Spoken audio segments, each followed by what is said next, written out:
Unfortunately, it did not actually go into effect because of the other bill. But for any Waymo, other kids on the crowd, we are absolutely coming for your gun dollars.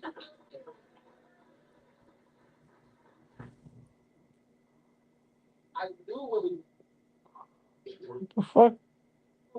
that what Cuddy was that. They knocked the food off the table. And so I saw. Oh gosh. Oh,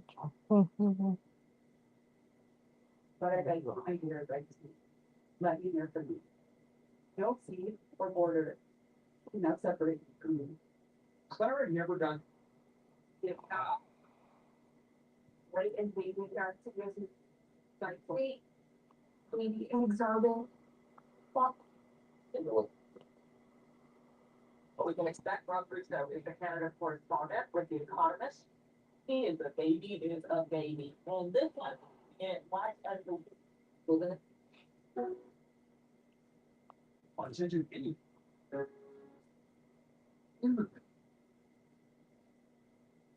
the actor in Hollywood who founded the Shameless Fund, a charity that helps support LGBTQ plus organizations. Magazine's Sexiest Man for Life and has been an annual staple for the publication since 1985. 2025 marks the 40th anniversary of the award.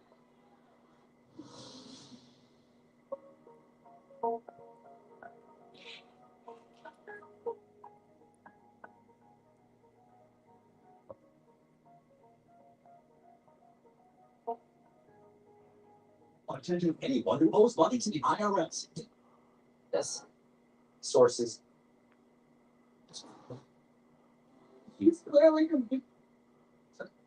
Walter's relationship with the president so much that it one. So your daughter now is 15. Mornings. After the break, remembering the career of actress Diane Ladd. oh, oh, oh. Ever be able to go back home? We're going to a small community outside of Mexico City. Split.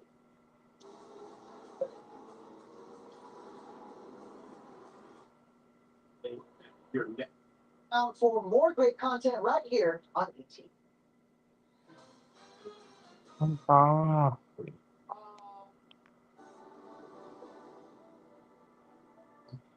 As they have.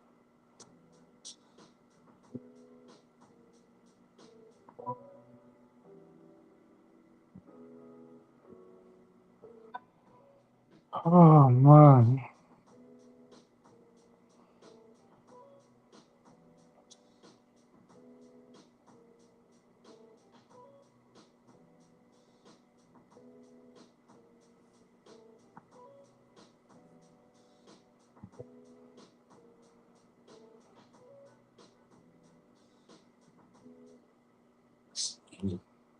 Well, now, Yeah, no. so much more. Watching 3-1 Sports was never so easy. Speaking of Sports Extra, free sports 24/7. Glad we're together again today. I'll see you next time.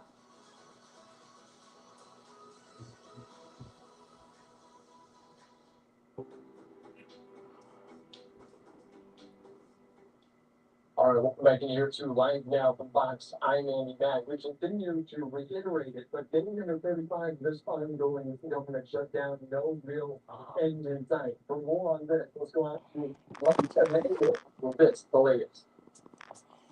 It really is. It's a record company here in Washington wanted to see broken. The government shutdown is on day 35.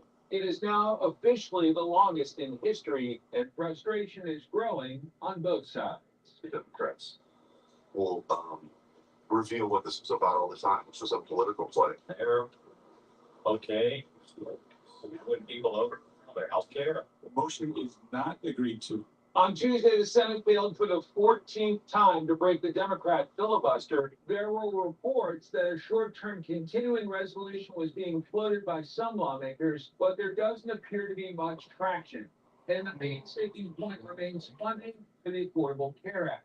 House Speaker Mike Johnson says he's now taking his case directly to rank-and-file Democrats. We're going above the heads of the so-called leadership, and we are appealing to the consciences of a handful of people in the Senate who want to do the right thing. But Senate Minority Leader Chuck Schumer says that won't work because his party is united behind the push to restore those health care subsidies. Lowering people's health care costs is the definition common sense. Meanwhile, President Trump once again called on Republicans to use the so-called nuclear option, ending the filibuster, to get the government up and running again. It feels really strongly about this. Republicans need to play tough and they need to play smart. That's how the president feels. Senate Republicans say they're working on a plan that could have the government back open by the end of the week. In Washington, Mike Emanuel, Fox News. All right, thank you so much. And all eyes also on Election Day as we reiterate New York, New Jersey, Virginia, and California, the four main races or maybe we're keeping an eye around right now. Until then, let's move it back down to Washington, D.C. Caroline Levitt, the press secretary, addressing the media, answering questions. We'll dive into this again. 35 of the Democrat government shutdown. The Democrats' obstructionism will break the record for the longest government shutdown in American history tonight. The Democrats are intentionally hurting American families, workers, and businesses with the shutdown to pay for the Democrat for and to accuse obstructionism will bring this. And it's a total shutdown. In fact, history tonight is traveling to weddings, funerals, vacations, and meetings faced significant flight disruptions at airports across the country because of staffing shortages. On Sunday alone, more than 5,000 flights traveling to and from U.S. airports were delayed. Since the Democrat shutdown began, 4 times as many staffing shortages have been reported at air traffic control facilities compared to last year. Because of staffing shortage, wait times ballooned past 3 hours at Houston's George Bush Intercontinental Airport, with some passengers enduring up to 5 hours in line. At nearby William P. Hobby Airport in Texas, security wait times are routinely exceeding 1 hour. More than 13,000 air traffic controllers are continuing to work without pay. Because of the Democrats, these men and women who keep our airspace safe and moving will miss a second paycheck in a row this Friday if Democrats refuse to open the government. Let me be clear to our incredible air traffic controllers across the country. President Trump and Republicans want you to get your paychecks. They want you to be paid. Please call on your Democrat senators and tell them to side with President Trump and Republicans to vote to reopen the government. Our nation's 4 largest airlines, United, Delta, American, and Southwest, have now all endorsed the Republican, nonpartisan, clean funding bill to end the government shutdown. Major unions, collectively representing tens of thousands of pilots, have also joined the airlines in calling on Democrats to pass the clean, nonpartisan CR. The travel industry is also imploring Democrats to end the shutdown and reopen the government. Nearly 500 companies and groups in the travel business, including casinos, hotels, and convention bureaus, signed a public letter warning that America's travel economy has already lost $4 billion due to this Democrat shutdown, and they have called for the Republican CR to be passed, saying Americans expect and deserve a fully functioning federal government during the peak holiday travel season. Never before have we seen private industry and union leadership so unified on the same issue, rallying behind Republicans in such a vocal way. The Democrats have completely lost the plot. They are endangering the safety, prosperity, and livelihoods of millions of Americans. It's well past time Democrats do what they did 13 times under Joe Biden and pass the clean funding bill extension. All we need are 5 Democrat senators to put country over party and vote to end this reckless shutdown. In other news, tomorrow will mark the 1-year anniversary of President Trump's historic election victory, where he won nearly 80 million votes, the popular vote, in all 7 swing states. This was the ultimate poll on November 5th. The president secured a mandate to make America great again, and he has delivered in record time. Never before have we had a president who has kept their promises like President Trump has. I'd like to go over a few of those with you. In less than 10 short months, President Trump signed the largest middle-class tax cut in history, including no tax on tips, overtime, and Social Security to put more money back into the pockets of the American people.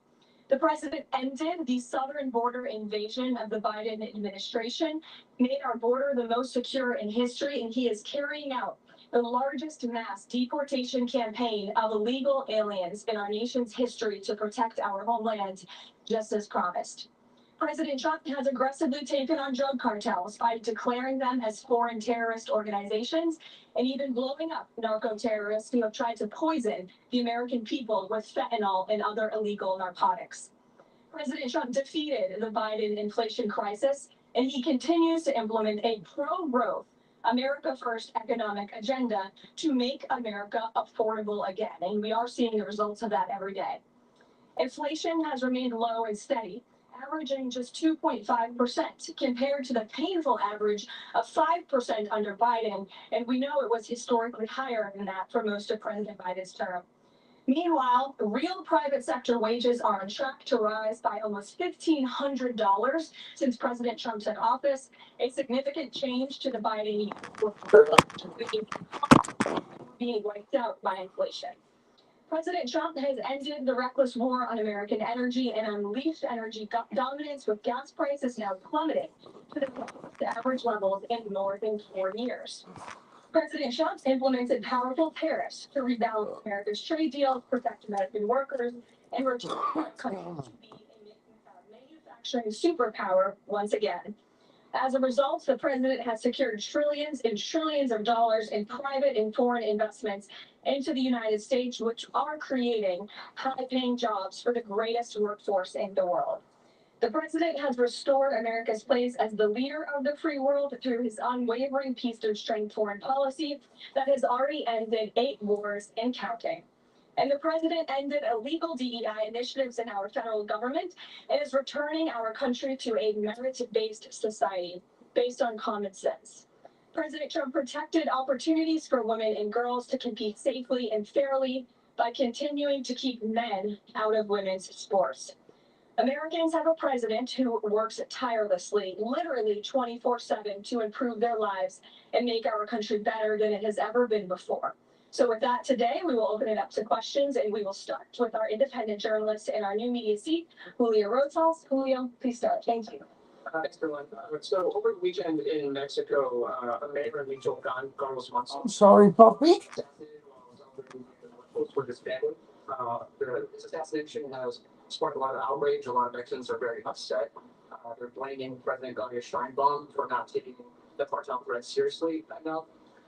Yesterday, she said that, once again, she's not going to allow any foreign military intervention to take on the cartels on Mexican soil, and that Mexico is not going to pursue a drug war similar to what they've done in the past. So my question is President Trump satisfied? Is that as Monso's assassination kind of opened up some new options for the United States to pursue regarding cartels?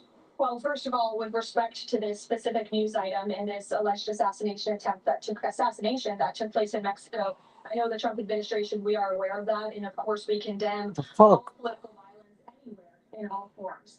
As for Claudia Sheinbaum and the president's relationship with her, I think he has a lot of respect for her as president of Mexico, and he also really appreciates the coordination that she has provided to the Trump administration. I can't speak for her and what she's doing internally in her country. I can speak for the president in saying we are continually pushing Mexico to do more to tackle the drug trafficking and the drug cartels within their country, and we are working with them in any way that we can. And the president has obviously used the full range of executive options and his authorities to crack down on drug trafficking at our southern border.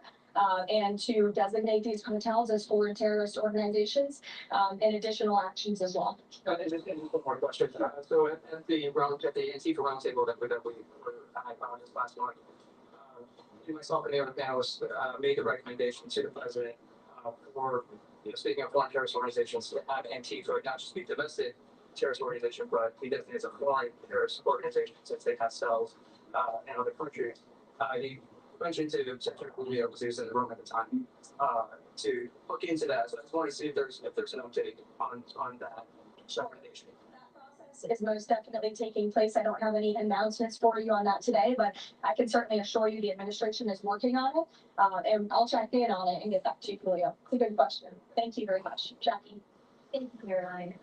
Someone from Downey blamed the president for bomb threats and intimidation at polling locations. He said, quote, part of the general approach the Trump administration has taken to intimidate voters with baseless allegations of voter fraud as a means of trying to repress the voice of campaigns across this country. I want to give you a chance to that. Yeah, I saw those comments from Ndami. I think they are completely irresponsible and they are based on zero evidence. And I think this is just another example of how the Democrat Party unfortunately stands for nothing. All they stand against is President Donald Trump.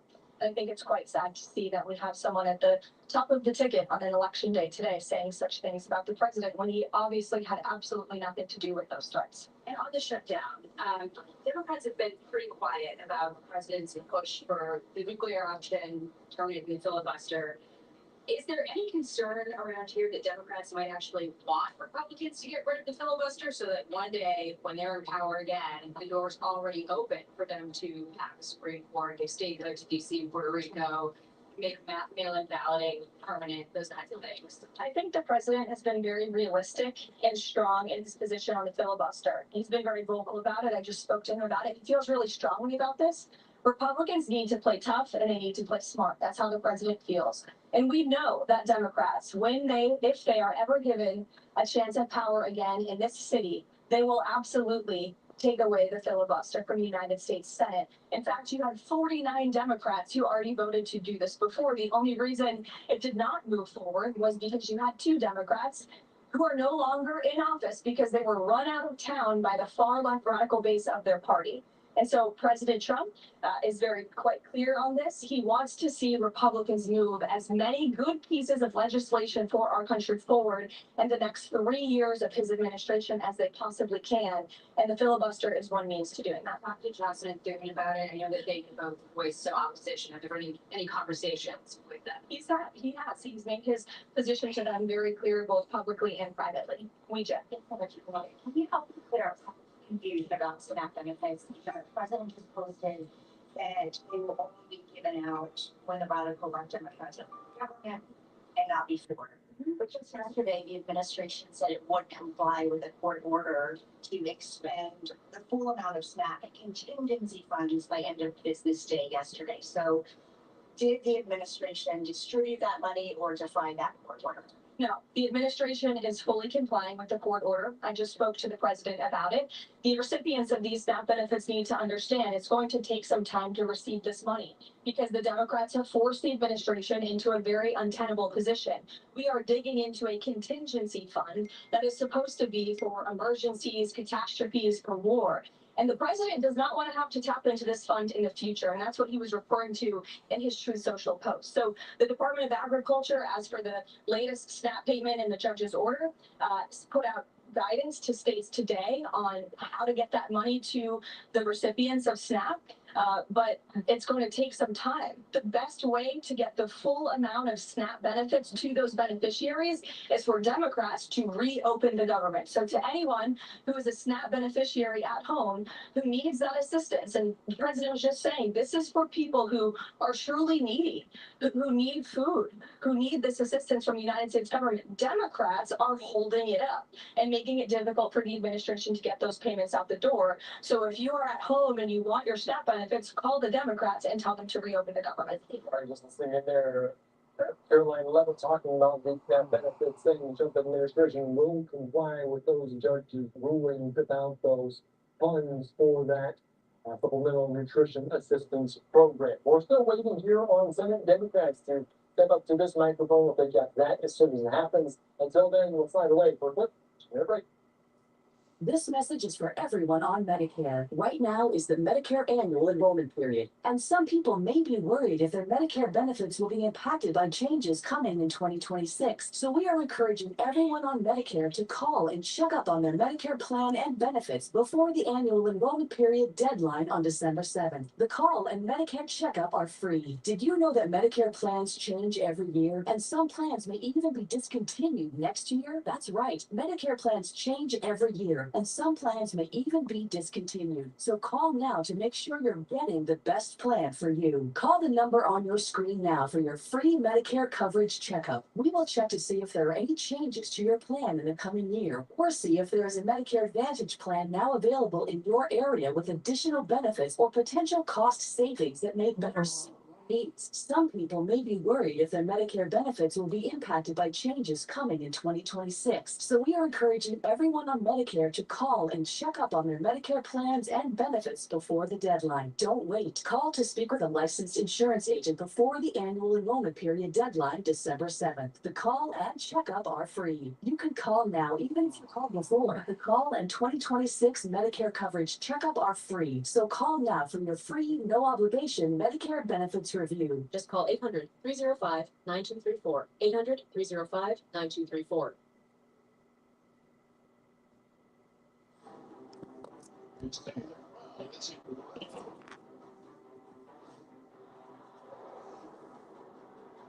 Oh,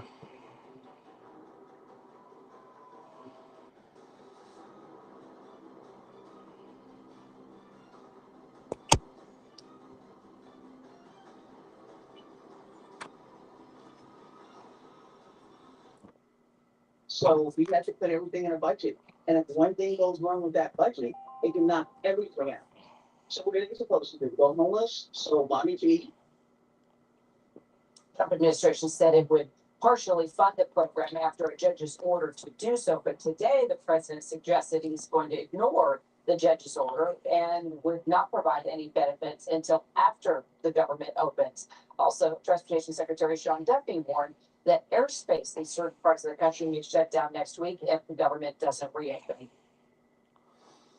So if you bring us to a week from today, Democrats, you will see mass chaos. You will see mass flight delays.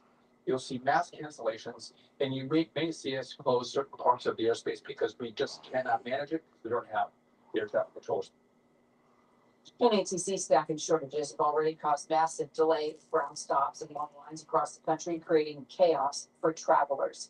So as this shutdown drags on, a lot of Americans are feeling pretty low about how things are going right now. ABC News, Washington Post, and Issa poll as well, saying 2/3 of Americans say that the country is pretty seriously off on the wrong track, while just under a third say the country is moving in the right direction. It comes as Democrats actually are looking for some momentum going into next year's midterm elections. And my next guest is the chair of the Democratic Party, Ken Martin, joins me now here in studio. Appreciate you being here. Thanks for having me, Karen. All right, let's go, Ken, do the general question here. What happens if you don't sweep tonight? What's the game plan? Well, we'll cross that bridge when we get there, right? We're still working right now with just a few hours left in these critical elections across the country and turning out every single vote. And so that's where our focus is right now. We never rest on our laurels, even though I'm pretty confident about the results tonight. We're not complacent. As I said, we're going to continue to work all the way to the polls closing. But right now, it looks like there'll be big wins for us in Virginia, wins in New Jersey, wins in Pennsylvania, and in California. And of course, not really reported on much is that there's 100,000 local elections on the ballot, big mayoralships, county board races, city council, school board races. And the Democrats are going to have a big night tonight. And it's going to send a message to Donald Trump and the Republicans that despite early reporting of the death of the Democratic Party, we're back and we're coming for you. All right, I want to talk to you more about that because we've seen a lot of prominent Democrats endorse Zoran Mamdani. This is a race that's been fascinating for all of us that cover politics, but it took months for Hakeem Jeffries to endorse him. And he was a little reluctant then. And then you had Senate Minority Leader Chuck Schumer, who never endorsed him at all. So why do you think the party is so split here? Well, look, I mean, I can only speak for myself. I endorsed Mamdani the night he won, and I've always said my job is to not pick winners and losers here. put our thumb on the scale. My job as the head of the DNC is to actually honor the will of the primary voters. And the Democratic primary electorate in New York City sent a very clear message that they wanted Zoran Mamdani. He is our nominee, and we support. But the top Democrat, and New York is supporting him. So what does that tell you? Yeah, well, look, I would just cover this again. I will continue as long as I'm the head of the DNC to support whoever the Democratic primary voters send us. They are our nominees. We have to fight like hell for them. I think what's important here, though, is folks focus on the differences between our candidates in this Big Ten party of ours. I want to focus on the similarity because there is a through line right now between Zoran Mamdani, Abigail Spanberger, and Mikey Sherrill as examples. They're all focused on affordability. They're all focused on the building a better life for families in this country who are struggling right now. And so there is a through line. This is a Big Ten party. We have conservative Democrats, centrists, we have progressives, and we have this new left. And the reality is, I've always said as the chair of the DNC now, and as the chair of the Minnesota DFL, where I led for 14 years, that we win through addition, not through subtraction. We win by growing our coalition, not by shrinking it. And certainly, by the way, we win by finding candidates who fit their districts or their cities or their states. And we need different people in different spaces around the country to win. There's one thing when I'm interviewing folks and those who really want to come back and believe in the Democratic Party, the question they're asking is, who is the leader right now? Yeah. Who is it? Well, we got lots of leaders, right? I look at our governors, I look at our Democratic attorney generals, our congressional members, our senators. There are lots of great leaders, and we have this amazing new bench of people, young candidates coming in that truly represent the future of the Democratic Party. And so, look, I think we'll have a great bench for 28 for sure. We already have an amazing recruitment class for 2026. I'm confident in our chances to put a check on Donald Trump's power by winning back the U.S. House, maybe even the U.S. Senate in 2026. But look, where I'm focusing right now, today on election day, is making sure we turn out every single vote so we can have a big night tonight. And then we'll worry about what 26 looks like tomorrow. Because unfortunately, tomorrow is the first day of the next election. We get no rest. Well, Mamdani campaigned on the frustration that voters are having right now with the Democratic Party. And, we're seeing that emerge in all these other races across the country too. So, is it a bad sign that so many Democratic candidates are actually campaigning against their own party?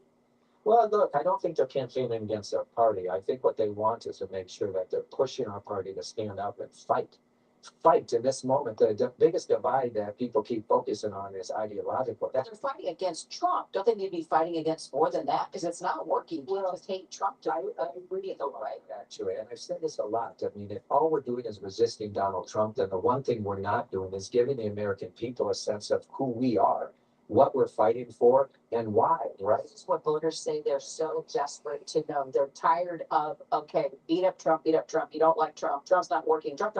Okay, can we just get off the Trump train and tell us what you're going to do for us? And why aren't you making it happen right now? I agree with you. And that's why, by the way, Abigail Spanberger and Mikey Sherrill and Zoran Mamdani are all leading in their race campaign for something. They didn't just campaign against Donald Trump. Sure, they talked about Trump in the sense of the disastrous economic policies that he's pushed that have made people's lives much harder over this last year. But what they focused on is offering the American people and their constituents in their states a values proposition. Vote for me, and here's what I'm going to do. Here's what I'm going to do to make your lives easier. Here's what I'm going to do to lower costs. Here's what I'm going to do to fight. Let me ask you a question. What? What do you think about this? I want your opinion. What? My doctor recommended that I go to physical therapy in a rehab facility Yeah. for a month.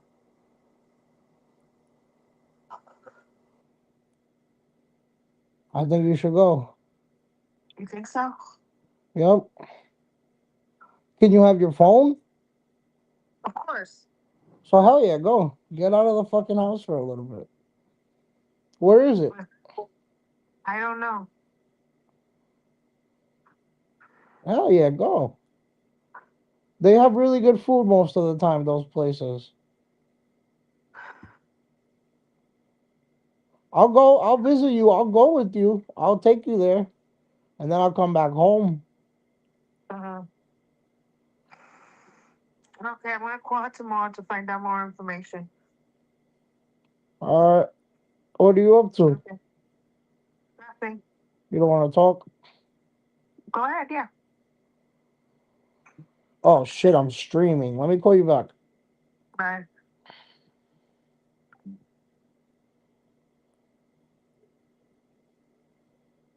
What the fuck? Oh.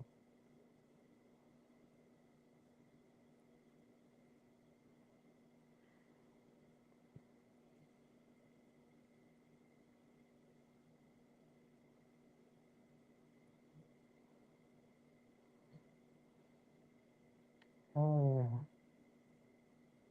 What?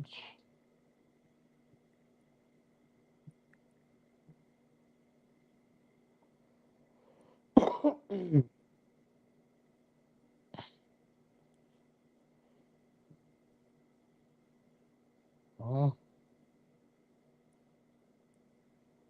God damn it.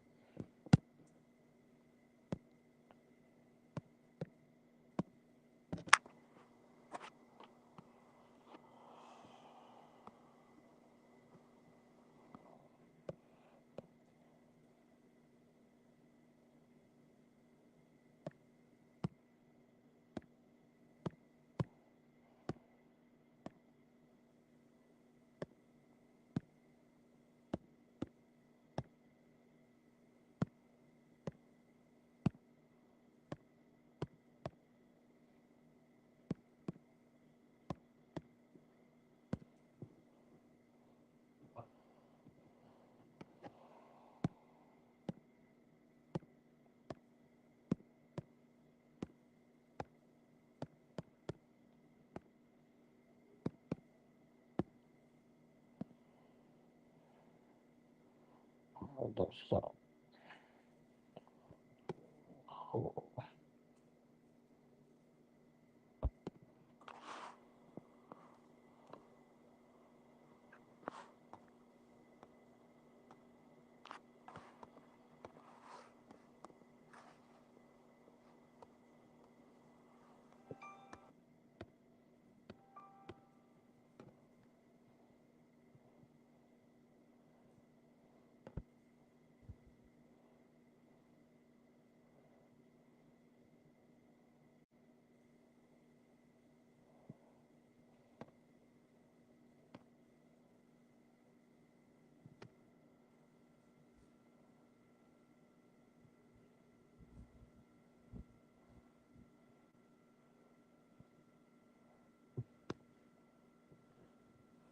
Okay.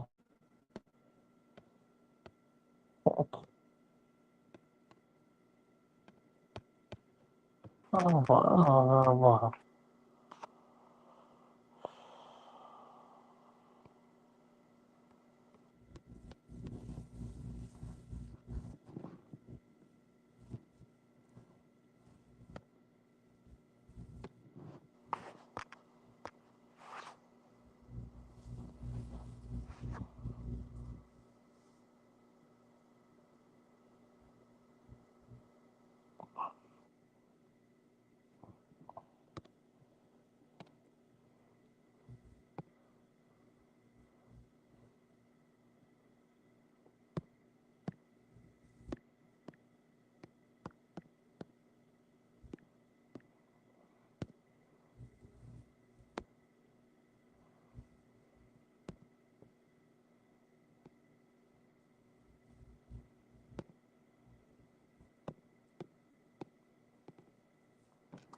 Oh, wow.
Uh,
uh,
this huge local issue, a little bit less so in some other places, but even in some places like New Jersey, the cost of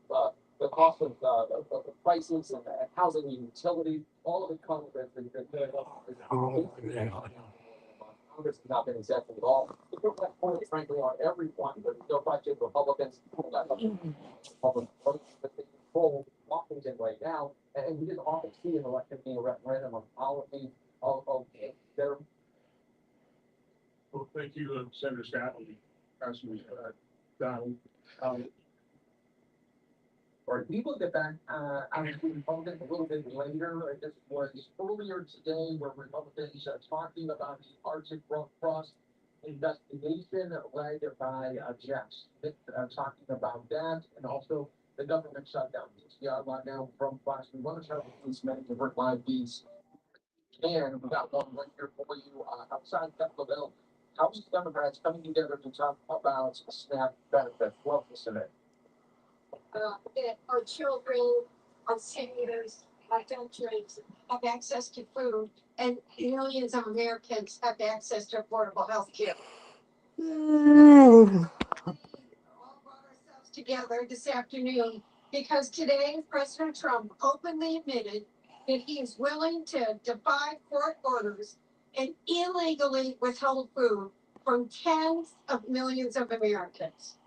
He has the ability, let us be very clear, to pay full SNAP benefits within 24 hours, but he's choosing to instead let American families go hungry for his own political gain.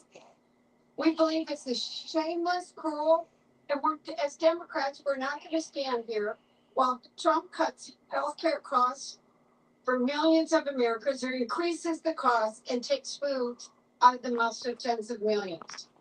While Republicans continue to refuse to open the government into the face of the administration's cruel actions, we are here because we must prevent 42 million Americans from going hungry. That is why Jim McGovern and I were on the floor today and asked for swift passage of a Republican bill introduced by Representative Meek Spiller to fully fund SNAP during the shutdown. Unfortunately, Republicans blocked their own bill to fund SNAP immediately and instead want to hold food hostage for millions of families who rely on SNAP to afford groceries. I want to introduce my colleague, Angie Craig, from the heartland of America, Minnesota, and ranking member of the Agricultural Committee. Thank you so much, Debbie. This weekend, many of us witnessed our neighbors standing at pop-up food banks across our communities. People who are on the SNAP program who did not have access to their benefits because of this administration. Today, the president, in a cruel, heartless social media post, told those same people that they don't matter enough to him to even obey the law. These are single mothers, 16 million children. These are seniors, 8 million of them in our country. These are veterans who served and were willing to die for our nation. This was one of the most cruel acts that I have ever witnessed from a heartless president and a heartless administration. He said it on social media as if this was a completely normal thing to do. But he said the quiet part out loud. He's using food assistance for political leverage. Let me be crystal clear. This president is not a king. America has told him that. He does not choose whether he follows the law. He does not get to choose whether he follows Hungry court orders. puppy? Just as American seniors and children, the Hungry disabled and puppy? veterans who bravely served our country to My little boy? My big boy? suffer hunger My big little boy? communities. The Trump administration must comply with the court order to partially fund SNAP. But even more egregious is that this administration has the opportunity to immediately fund all of it, and they are actively choosing not to do so. Those benefits could go out within 24 hours if the administration had not made this so difficult for the American people. What are we doing, folks? Where are we? 2 judges said fund SNAP. And this president wakes up on a Tuesday morning when his administration is about to get thrashed in elections across this country. And if you think we are not pissed off at this president, at this administration, for withholding food from hungry people. Now, I'm only supposed to have 1 or 2 minutes, but as the ranking member of the Ag Committee, I'm going to take a little privilege and say that little show by the Ag Secretary Brooke Rollins on Friday in this hollow ground of the Capitol was disgusting. To call people who are on SNAP, who need a little food assistance, corrupt, to call out a program that has actually one of the lowest fraud rates in this federal government, 1.6%, that is disingenuous. That is corrupt. People are hungry right now, today. They don't know where their next meal is coming. We are here as Democrats. We are showing up. And where are they? My Republican colleagues complicit. Complicit, rooting him on from the sidelines while they're on vacation. My Republican colleagues, it's long past time to stand up to this lawless, heartless administration. And with that, I yield to the amazing ranking member of the Rules Committee, member of the Agriculture Committee, a true champion for hunger in our country, Jim McGovern. Republicans' decision to withhold nutrition assistance is disgusting. It's immoral, it's wrong, and I can't think of an adjective that describes how cruel and terrible this administration is.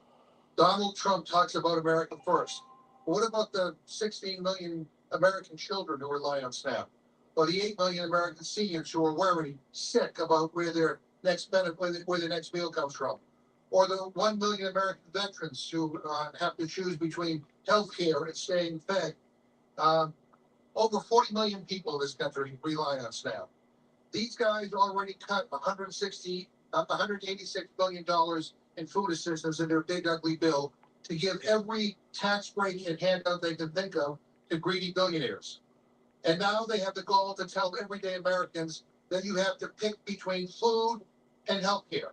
I mean, who the hell comes up with that kind of sick, twisted choice? I reject it. I reject the idea that we have to choose. And I reject their belief that we can't afford to help feed American kids, seniors, and workers who are in need. Now he wants to pay out partial nutrition benefits. Here's an idea. Why don't we give partial tax breaks and give hungry people the food assistance that they need to eat? He found $40 billion to build on a right-wing cuckoo clock in Argentina, but he can't find the money to help 40 million Americans who rely on SNAP make ends meet. How heartless are these people? Look, the truth is, these guys don't give a shit about everyday people. They've never gone hungry. They don't even buy their own groceries, and they'll never have to choose between putting food on the table or paying for health care. They have private cooks and concierge doctors. This is all a game to them. And by the way, we still don't even know what the hell this administration is doing with benefits. I mean, this morning, as my colleague just stated, Trump posted on Truth Social that he would illegally withhold benefits. Now they're saying they won't. What I do know is that it's not that complicated. Now his press secretary is trying to walk it back. But here's the deal. Whatever they do, whether they pay partial benefits or no benefits, whether they choose half cruelty or full cruelty, here's what we know for sure. Republicans are choosing to go after nutrition assistance. Trump is doing this because he is a bad person. He's a lousy president and an even worse human being. He's weaponizing hunger and trying to take food away from more than 40 million Americans, 60 million children for sadistic political leverage. How dare he? How dare he exploit the pain of hungry Americans? How dare he make working folks choose between health care and food? How dare he starve poor children who go to bed hungry? These people are sick in the head. They take food away from poor folks on Friday, and then they go to church on Sunday and proclaim to be good Christians. I'm not sure where in the Bible it says that starving children makes you a good person. I must have missed that part. But my faith tells me something else. It tells me that there's a special place in hell for people who rip food away from hungry families. And if my Republican colleagues continue to use poor kids as political leverage, if they continue to make it even harder for working folks to get by, if they force Americans to choose between health care and food, then cruelty will be their legacy, and they will have no one but themselves to blame for the pain they've inflicted on the American people. Because in the richest country in the history of the world, no one should worry about where their next meal comes from. And with that, I'm now happy to yield to the ranking member of the Foreign Affairs Committee, my good friend Greg Meeks.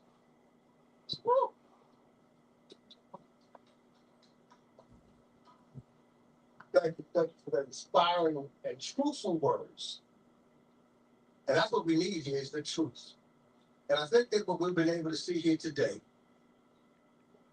where the President of the United States and where the Republicans really are, and what they are really doing and not doing here in Washington, D.C., as families across the country struggle to make ends meet. They're not making life affordable. That's what the president talked about when he said we're going to make things affordable. They're not making sure that people receive the kind of care, health care, one of the reasons why this government is shut down by them. What they're doing is taking away food, taking food out of the disabled mouth, taking food out of the seniors' mouths, taking food out of children's mouths. That is what they're doing. And that's what we've got to deal with. And that's why we've been here week after week waiting for them to come back to the table. When have you ever seen, in the middle of a shutdown, a president of the United States, instead of sitting in the White House, bringing people together to try to figure out how do we work together to have a bipartisan solution? It has never happened before. This president has spent more time on the golf course than spending time with leaders here to resolve this issue. This president has spent more time around the world. Most times when people around the world, even presidents, have serious business around the world, but when it's a domestic problem, I gotta get up and come home and try to help resolve the issues that are before us. Not this guy. Not this Congress. In fact, he showed you. We said that he lies. That's what he does. And that's not something that I'm just saying.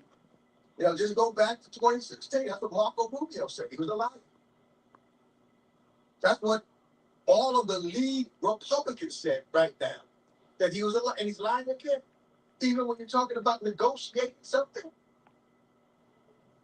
he doesn't intend to. We've seen it in the big, ugly bill. There's been shutdowns before.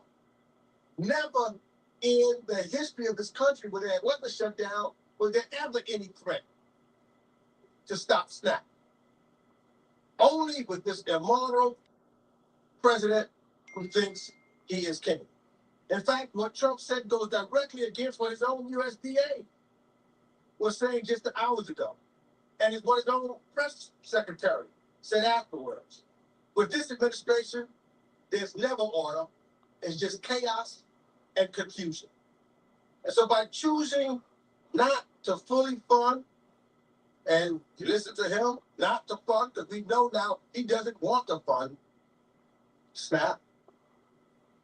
What the Republicans are doing, they're cutting the assistance, as indicated, of 42 million Americans. You know, I look at my district alone, 80,000 households rely on SNAP for nutrition and assistance. And at a time when the cost of a dozen eggs is at an all-time high, and people are already struggling to feed their families because of his tariffs, driving up the cost of everything, inflation increasing, and now he comes here, he reveals who he is. So I think that the American people are getting a glimpse of what we see and have to deal with every day. And I think that anytime you have someone that's leading, you got to look at the co-conspirators behind them. And that is the members of the Republican Party who refuse to come back here on the floor and to work together to get this done. They are as guilty as he is, and they're going to pay for it at the polls. But we are going to stand. You're going to stand with the poor. You're going to stand with the neglected. You're going to stand with the disabled.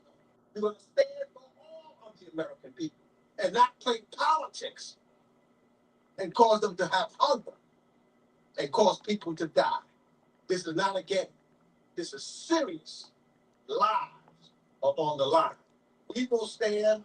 Where are my Republican colleagues who are supposed to put the Constitution first and the people first? They're not to be saved.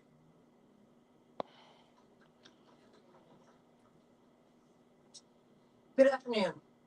So this morning, President Trump said that he will only distribute SNAP benefits when the government reopens. He said this despite a federal judge ruling that he must use emergency SNAP funding to make sure that families do not go hungry. If there is one message that I want you to take away from today, it's that this president is willing to break the law to starve people. I'll say that again. The president is willing to break the law in order to starve people. Over the weekend, I had the chance to visit with people in my district, Danielle and Raven, who are trying to get ahead. They're working moms, trying to put food on the table. I visited Marion Polk Food Share in my district, and when I spoke to their staffs, it's clear families are hurting. More than ever, people need help putting food on the table, and at the same time, there's less food to go around. And so when children, seniors, veterans are hungry, what is the president's response? Does he send a $40 billion check to those families like he did to Argentina? No. He says, let them starve. To the 42 million Americans, including over 100,000 people in just my district alone who rely on SNAP, who rely on $6 a day worth of food, here's what I want you to know. The president and the Republican Party have decided that it's necessary for 42 million people to go hungry as a political tactic. They believe that you are not deserving of help, and they're willing to break the law to make sure you don't get it. But my Democratic colleagues and I are here to tell you, they are wrong. You did not do anything wrong. You do not deserve this cruelty. Hunger is a policy choice. You deserve support. You deserve to be helped. And everyone up here is willing to fight like hell to make sure you get it. Thank you. Next up, I am pleased to welcome my colleague from Delaware, Congresswoman McBride. When House Democrats continue to speak on Capitol Hill, we will check back in just a little bit, but we do want to take a 2-minute break online now from Fox as we continue to await more this evening for more election coverage from across the country. All right here on Live Now. But if Mondani becomes mayor, It's gonna be hard for me as the president to give a lot of money to the, because if you have a communist running New York, all you're doing is wasting the money you're sending them. So I probably one, and I'm not a fan of Cuomo one way or the other, but it was when a bad Democrat and I'm gonna think that bad Democrat over time. Vote for Sliwa, vote for Mondani. Save New York City. Vote Cuomo. Paid for by Fix the City. this message is for everyone on Medicare. Right now is the Medicare annual enrollment period, and some people may be worried if their Medicare benefits will be impacted by changes coming in 2026. So we are encouraging everyone on Medicare to call and check up on their Medicare plan and benefits before the annual enrollment period deadline on December 7th. The call and Medicare checkup are free. Did you know that Medicare plans change every year, and some plans may even be discontinued next year? That's right, Medicare plans change every year, and some plans may even be discontinued. So call now to make sure you're getting the best plan for you. Call the number on your screen now for your free Medicare coverage checkup. We will check to see if there are any changes to your plan in the coming year, or see if there is a Medicare Advantage plan now available in your area with additional benefits or potential cost savings that may better suit your needs. Some people may be worried if their Medicare benefits will be impacted by changes coming in 2026. So we are encouraging everyone on Medicare to call and check up on their Medicare plans and benefits before the deadline. Don't wait. Call to speak with a licensed insurance agent before the annual enrollment period deadline, December 7th. The call and checkup are free. You can call now even if you called before. The call and 2026 Medicare coverage checkup are free. So call now for your free, no obligation Medicare benefits review. Just call 800-305-9234. 800-305-9234.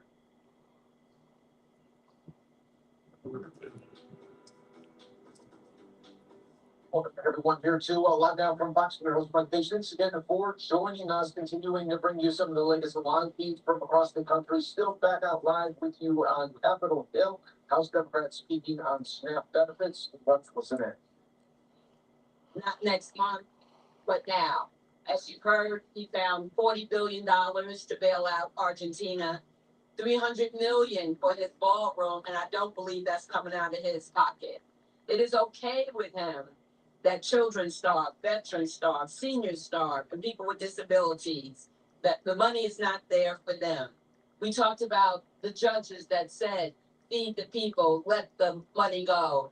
He's a convicted felon. He doesn't care what the judges say. And I want to tell people, we are all in this together. Whether you're on SNAP or not, if people can't buy groceries, that affects the large stores and the small stores. They won't need as many people working there. They won't need as much food. So the farmers lose out also. We are all in this together. It's not about the other guy. It's about all of us. And with that, I'd like to introduce my great colleague from the great state of Pennsylvania, Chrissy Boulay. Thank you so much for the chance to talk to you. I'm struck by two images. One is the opulence and disgustingness of the party that was held at the Mar-a-Lago last week or this weekend. A Great Gatsby, let them eat cake kind of moment. And the other is a visual that I can't get out of my head of the Grinch. And the Grinch, as you all remember when you were children, slithering down the Christmas tree to take everything away from that family, including Cindy Lou, who's candy cane. It's really hard not to understand or see that this is exactly the same image that's happening, but it's not her candy cane, it's her dinner that's being taken away right now. Next week, we will be celebrating Veterans Day, and I'm here to talk about veterans, where we celebrate the long time honored tradition of the contributions of people in uniform that they made to our nation. Unfortunately, the Trump administration has apparently decided that this Veterans Day, we're going to let 1.2 million veterans across this country, about 60,000 across my home state of Pennsylvania, go hungry rather than honor them for their service. And just today, I received some testimonials from veterans in my office, and I will quote them. I'm unemployed, and my family of four just lost SNAP. My wife is on disability, and I've started dipping into my 401k just to cover my bills. Another one today. My family's been to multiple food banks just to eat, while Congress still gets a paycheck. And I'd like to point out that we're all here, and I haven't seen a Republican all day.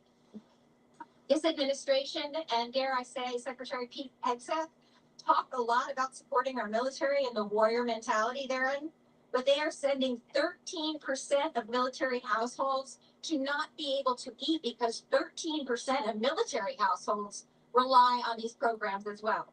So right now, today, there's a $5 billion contingency fund sitting at the Department of Agriculture that could be used to pay these benefits and pay them now. Something that this administration apparently has no interest in doing. They did, however, have the time to spend in fighting this case in court, which they, by the way, lost.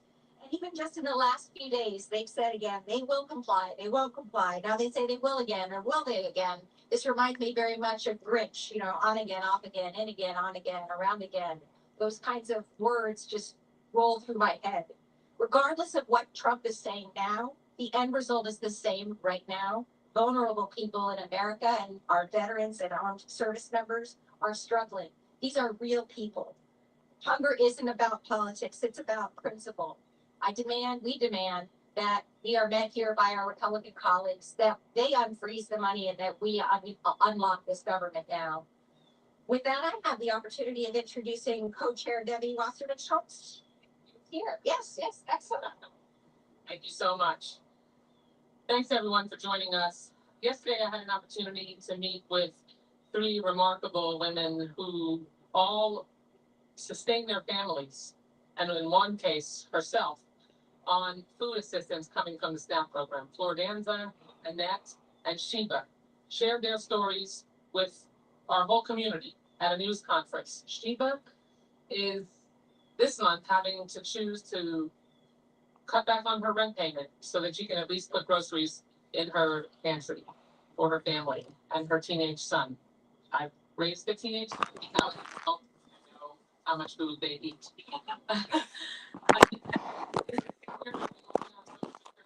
Could not get through her remarks without bursting into tears because she only got $100 a month.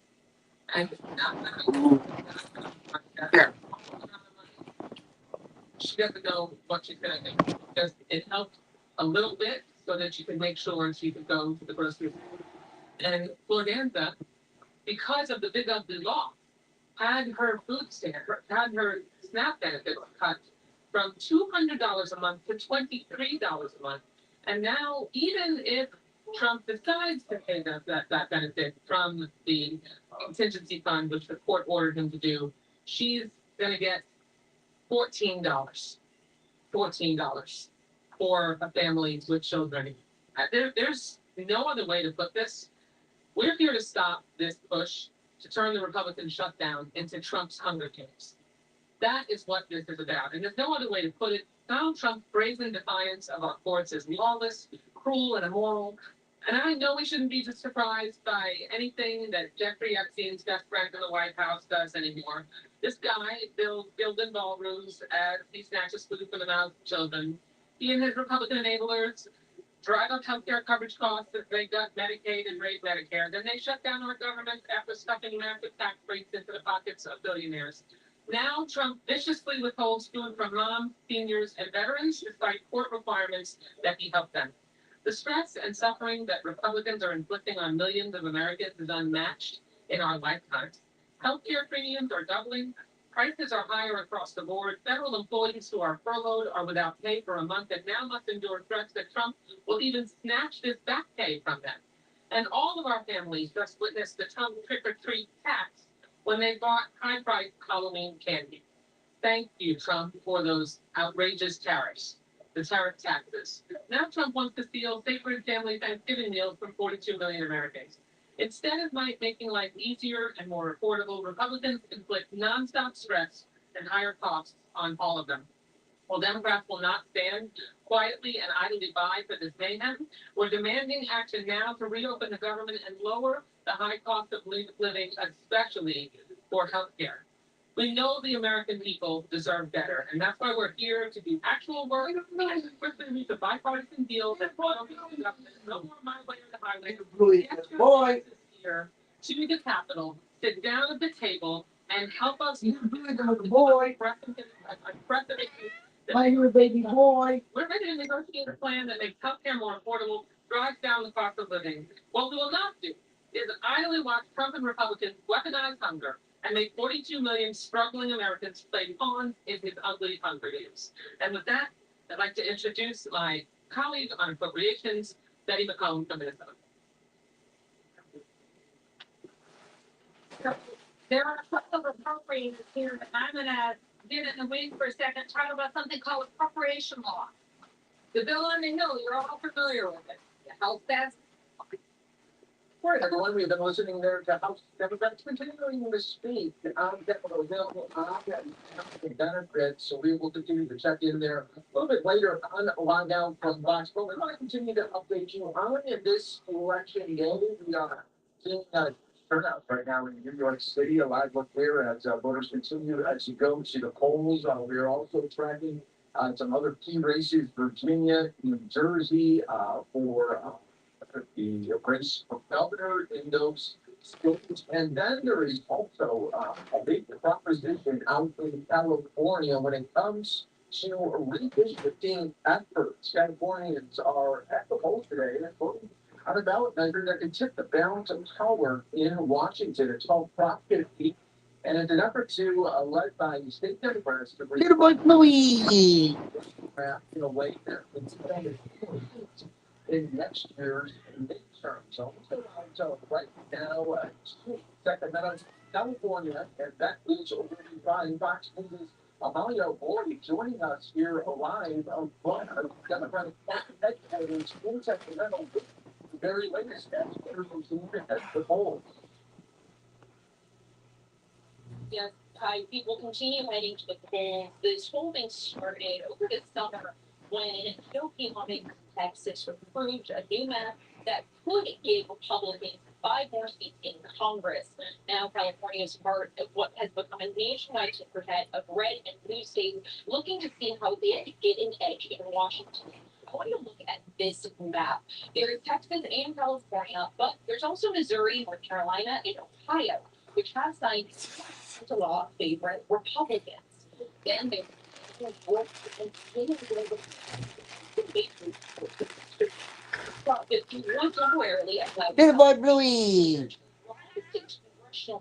California Democrats say this is a necessary step to counter Republicans and the Trump administration in Washington. That's why we made the call to Greg Abbott saying entitled to 5 seats. The proposed map targets 5 Republican health seats across California, mostly closer, but it goes into more rural areas, making them more competitive for Democrats. The problem with the logic underlying the 50 campaign that Gavin Newsom is leading is he says, oh, Texas did this, or some other state did this, and that's a bad gerrymander. What California is doing in response is a good gerrymander. What about all these other states? That passes the map with state by 2030 after the responsibility of drawing a California congressional map would return to the independent citizens redistricting commission in California. Thank you so much for that. Update here on this key day of election day. Continue to check in on the California proposition and throughout the evening. We'll take a 2-minute break, everyone. We'll be back with much more Not gonna. But if Mandami becomes, it's gonna be hard for me as the president to give a lot of money to New York. Because if you have a communist running New York, all you're doing is wasting the money you send them. So, I don't know, and I'm not a fan of Cuomo one way or the other, but if it's gonna be between a bad Democrat and a communist, I'm gonna pick this bad Democrat all the time. Vote for Sliwa, vote for Mamdani. Save New York City. Vote Cuomo. Paid for by Fix the City. This message is for everyone on Medicare. Right now is the Medicare annual enrollment period, and some people may be worried if their Medicare benefits will be impacted by changes coming in 2026. So we are encouraging everyone on Medicare to call and check up on their Medicare plan and benefits before the annual enrollment period deadline on December 7th. The call and Medicare checkup are free. Did you know that Medicare plans change every year, and some plans may even be discontinued next year? That's right. Medicare plans change every year, and some plans may even be discontinued. So call now to make sure you're getting the best plan for you. Call the number on your screen now for your free Medicare coverage checkup. We will check to see if there are any changes to your plan in the coming year, or see if there is a Medicare Advantage plan now available in your area with additional benefits or potential cost savings that may better suit your needs. Some people may be worried if their Medicare benefits will be impacted by changes coming in 2026. So we are encouraging everyone on Medicare to call and check up on their Medicare plans and benefits before the deadline. Don't wait. Call to speak with a licensed insurance agent before the annual enrollment period deadline, December 7th. The call and checkup are free. You can call now, even if you called before. The call and 2026 Medicare coverage checkup are free. So call now for your free, no obligation Medicare benefits review. Just call 800-305-9234. 800-305-9234.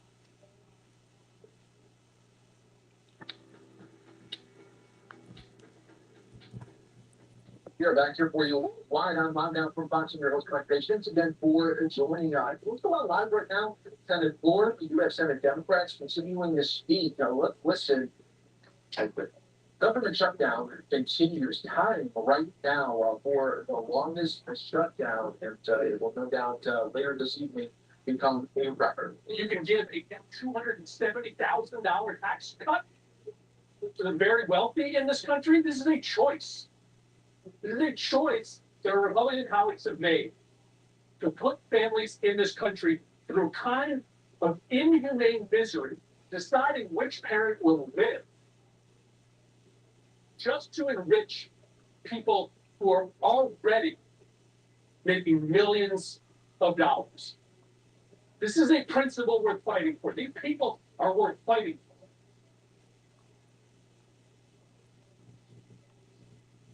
We're shut down today because Republicans refuse to even talk to Democrats about a path forward to make sure that Karen and her husband don't have to choose which of them live. It's an abomination that we're even in that conversation. I'm glad to be here on this floor with my colleagues to explain in very real terms what this is about. This isn't about politics. This isn't about point scoring. This isn't about elections. This is about human beings. The Republicans have intentionally decided. Stop it.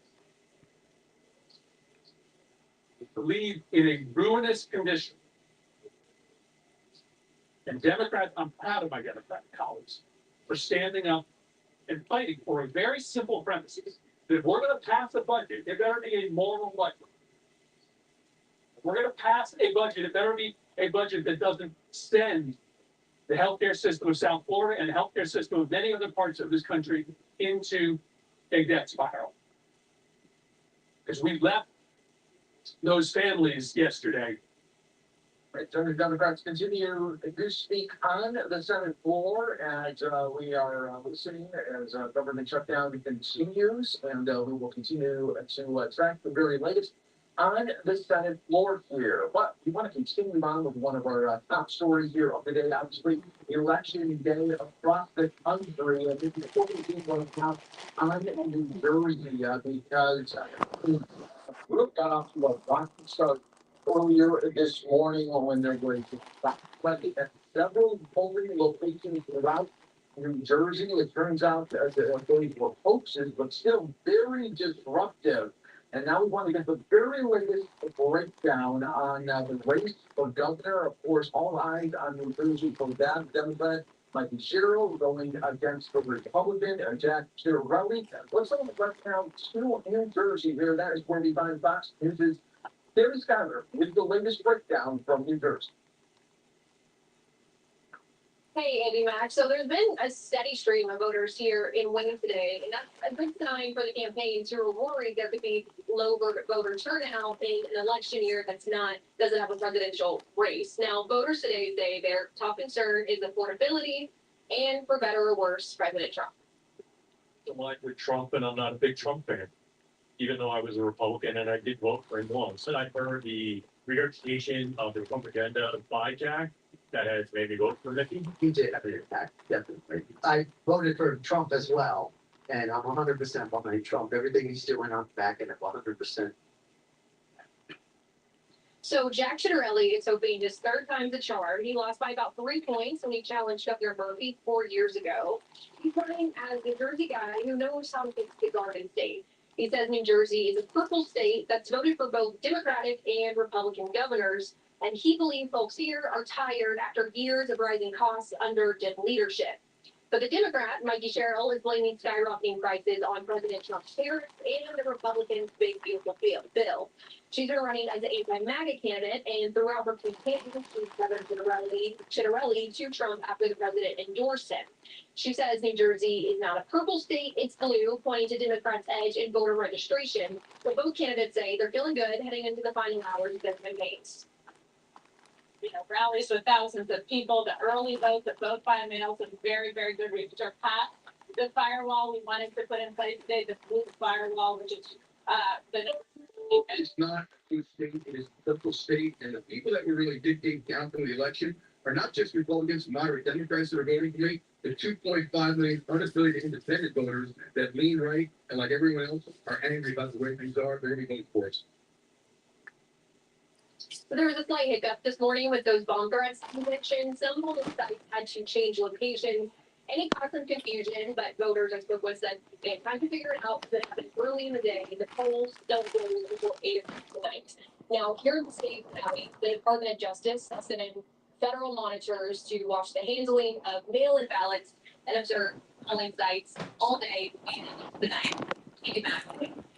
All right, Terry Schuyler, thanks so much for joining us online now from Fox, giving us a great preview of what is to come a little bit later as those results come on in New Jersey. We will take another 2-minute break online now from Fox. Everyone, stay right here with us. More to come in just moments.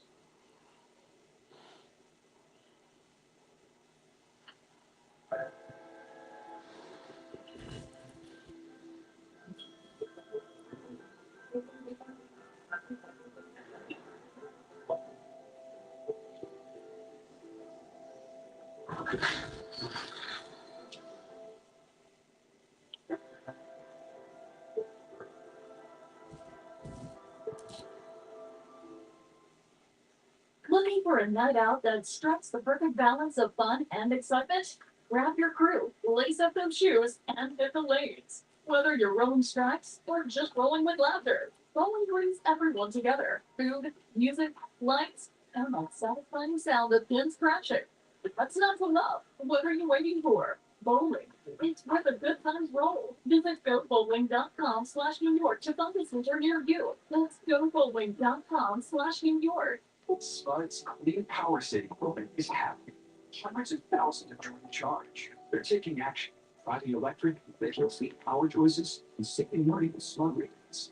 Together, we're creating clean power cities, while Smart keeps on promise to deliver world-class safety, reliability, and this with the lowest rates in California. Clean Power City is changing the world, one charge at a time. For 99 ways to join the charge, visit cleanpowercity.org.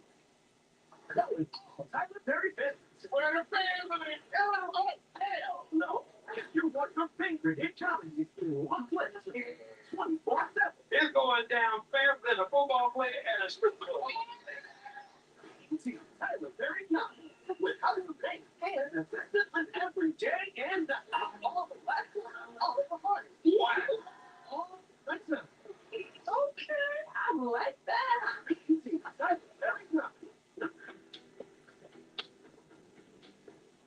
back there for you on lockdown from Fox News. Scanner 4 joining us, continuing to bring you some of today's biggest top stories and headlines.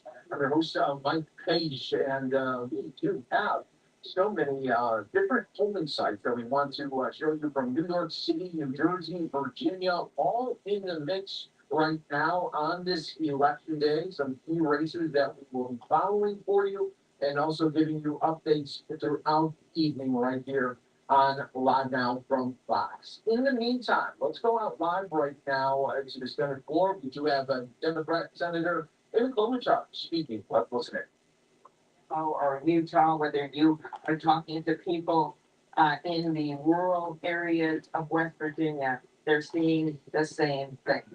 Doubling, tripling of their premium. And it is with our breath to do something about it.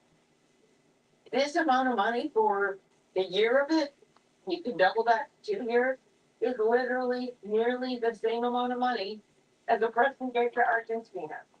How can that even be possible that we as a country think that it's better for our country to give $20 billion to Argentina than it is to help a small business owner be able to afford her employees' health insurance?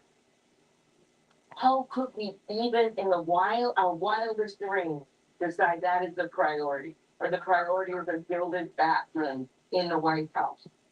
This is happening all over this country. It is time for our House colleagues to come back after their 6-week vacation. It is time for our Senate Republican colleagues to sit down and negotiate with us, because this is not a December thing. This is not a January thing. This is a now thing. It's happening now. Thank you, Mr. President. I yield the floor. They're from Rhode Island. President, thank you very much. As I come to the floor, I reflect on how I've never understood what it is in the Republican mind that is so fixated on taking healthcare away from people. It really doesn't make sense.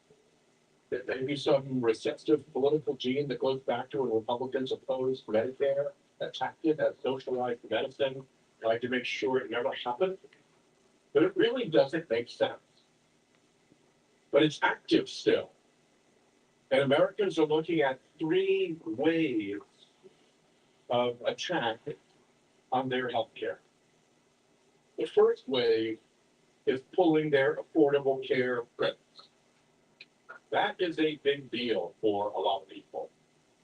24 million Americans are going to be affected, are going to see their cost for health care likely double. In Rhode Island, my small state, tens of thousands of people are going to be similarly affected.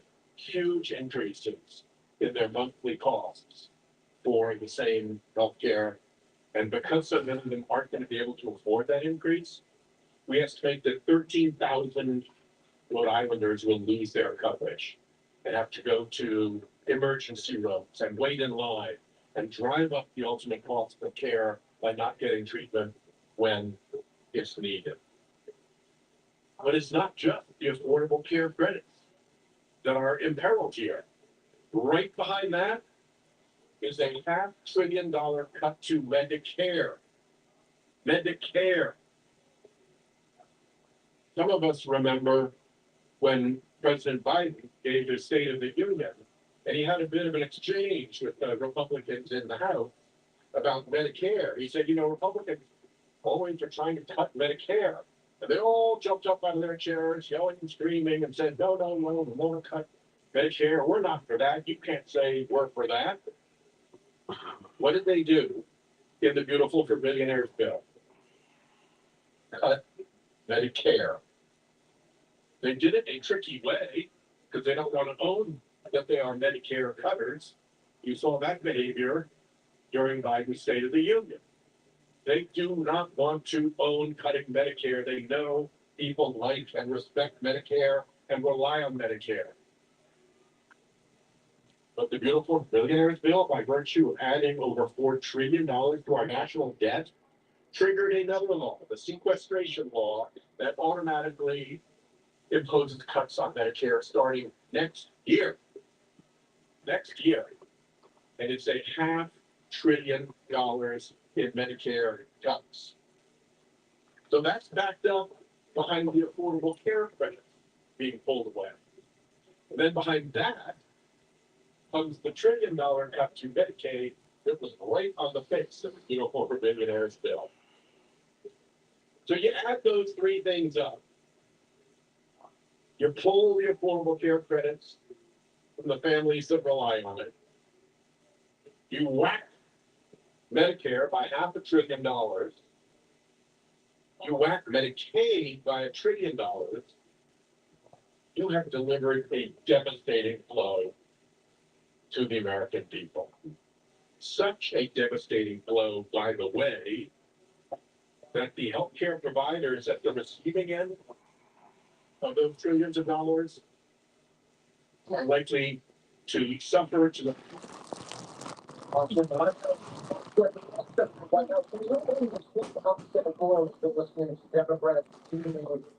about the government shutdown. We'll check that in just a little bit here on Lockdown from Fox to Butt. Now, we want to continue to bring you one of our top stories, of course, that is the election in 2025. Some key races in multiple states, including Virginia. The race for governor continues with the polls is open for a couple of more hours. We want to go out live right now to Virginia. That is where we find. Let's go to Chelsea Sports down on the break. Hey, Mike, well, I can tell you some of the biggest issues top of mind for a lot of voters right now is the economy and just being able to live comfortably. Several voters tell me that they feel that grocery prices are just too high, but not only that, they also blame the Trump administration's policies for it, and they just think that it's time that they change that here at the state level. Those prices going up, for example, there's some purchases that we're not going to make because of the increase in price of duty tariffs. I definitely want to see a change in how things are being handled. It's still expensive, it's still expensive. Obviously, Virginia is kind of a swing state, we got a lot going on here. So I think knowing that I don't really did matter in this many races is what brought me to the ballot box. The Democrat candidate, former Congresswoman Abigail Spanberger, flashing some confidence in the run-up to Election Day. She focused her closing message on just making Virginia more affordable and blaming Republicans for the impact the government shutdown is having on federal workers in her state. She says the Trump administration is causing more harm than good. And I'm not going to be able to stop everything, every bad policy coming out of Washington. I be truthful about that. But we need a governor who is working tirelessly to mitigate every harm that might be caused by a reckless and chaotic administration. Spanberger, current Lieutenant Governor and GOP candidate Winsome Earl Sears said Spanberger failed the Commonwealth and will raise taxes. Earl Sears is focused on cutting taxes and bringing more jobs to the state. President Trump even held an election eve tele-rally for the entire Virginia GOP ticket, telling voters a vote for Spanberger would be a, quote, catastrophe for the economy. Earl Sears plans to keep Virginians' hard-earned money in their pockets. A redesign of the Virginia tax form, and it's going to have a little box. Check here if you don't think we taxed you enough. And then fill in the line how much more money you want to give to your government. And we will send you a golden thank you letter. You see, my policies will work for Democrats, Republicans, Independents, and everybody in between.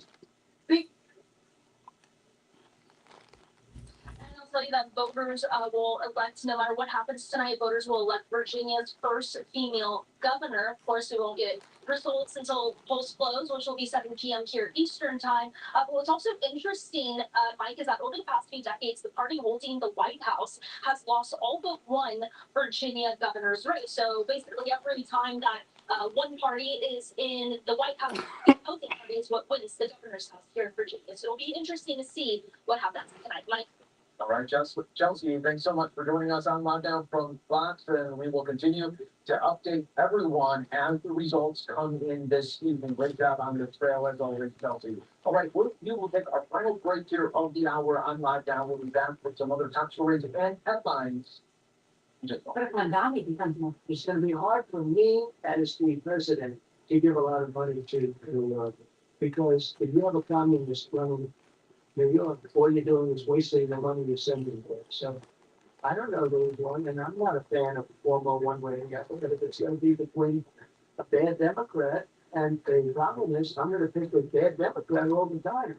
Vote for Sliwa, vote for Doc, vote for New York City, vote for paid for by Dick the Dick. This message is for everyone on Medicare. Right now is the Medicare annual enrollment period, and some people may be worried that their Medicare benefits will be impacted by changes coming in 2026. So we are encouraging everyone on Medicare to call and check up on their Medicare plan and benefits before the annual enrollment period deadline on December 7th. The call and Medicare checkup are free. Did you know that Medicare plans change every year, and some plans may even be discontinued next year? That's right, Medicare plans change every year, and some plans may even be discontinued. So call now to make sure you're getting the best plan for you. Call the number on your screen now for your free Medicare coverage checkup. We will check to see if there are any changes to your plan in the coming year, or see if there is a Medicare Advantage plan now available in your area with additional benefits or potential cost savings that may better serve your needs. Some people may be worried if their Medicare benefits will be impacted by changes coming in 2026. So we are encouraging everyone on Medicare to call and check up on their Medicare plans and benefits before the deadline. Don't wait. Call to speak with a licensed insurance agent before the annual enrollment period deadline, December 7th. The call and checkup are free. You call now, even if you called before. The call and 2026 Medicare coverage checkup are free. So call now for your free, no obligation Medicare benefits review. Just call 800-305-9234. 800-305-9234.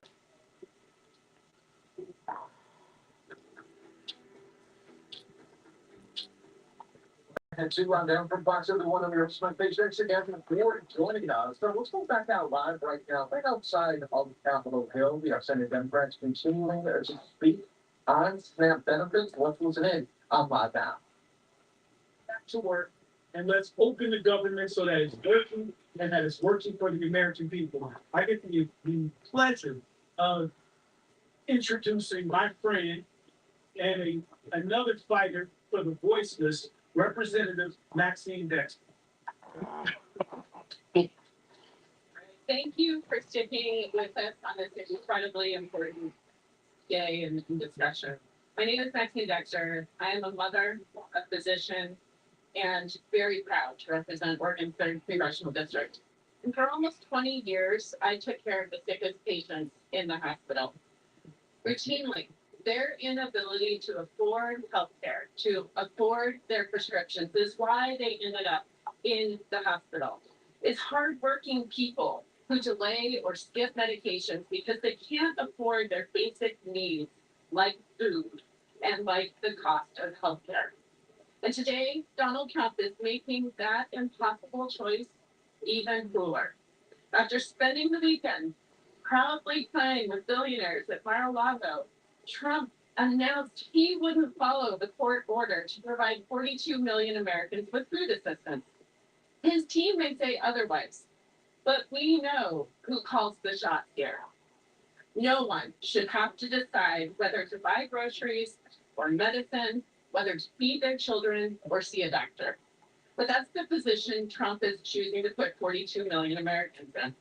Instead of following the law and using SNAP and the contingency fund, a tool he has used in his first term, Trump is choosing cruelty. He's choosing to starve families for political points. In the richest country in the world, hunger is not inevitable. It is a policy choice. Donald Trump is choosing cruelty over compassion. He's choosing billionaires over families. He is choosing to maintain his own political power over helping the people he was elected to serve. House Democrats choose differently. We are choosing compassion. We are choosing to fight for every person who's ever skipped a meal so their kids could eat. for every patient who ever had to pick between a full pantry or a prescription. And we are not backing down. Because no matter how loud or how hot this administration becomes, we are louder. Hunger is not a partisan issue, it is a moral one. We are showing up. We will use every single tool at our disposal, legislation, litigation, and our families fed. Thank you so much for being here. And with that, we'd like to close this out. Thank you. Thank you. Thank you. Everybody. Yeah, I really good job. All right, Senate Democrats, House Democrats, you're wrapping up there on that Capitol bill talking about benefits. Who, Magali? No, my friend. Magali was calling you? No. Let me see your friend.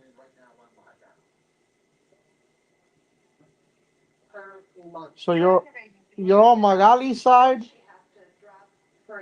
Tell her to meet up with me. Yo, give her my address. Ay, mira, por favor, no seas nena. Nena, y si le parto la cara a los dos. Nena, eres tú. Not an option.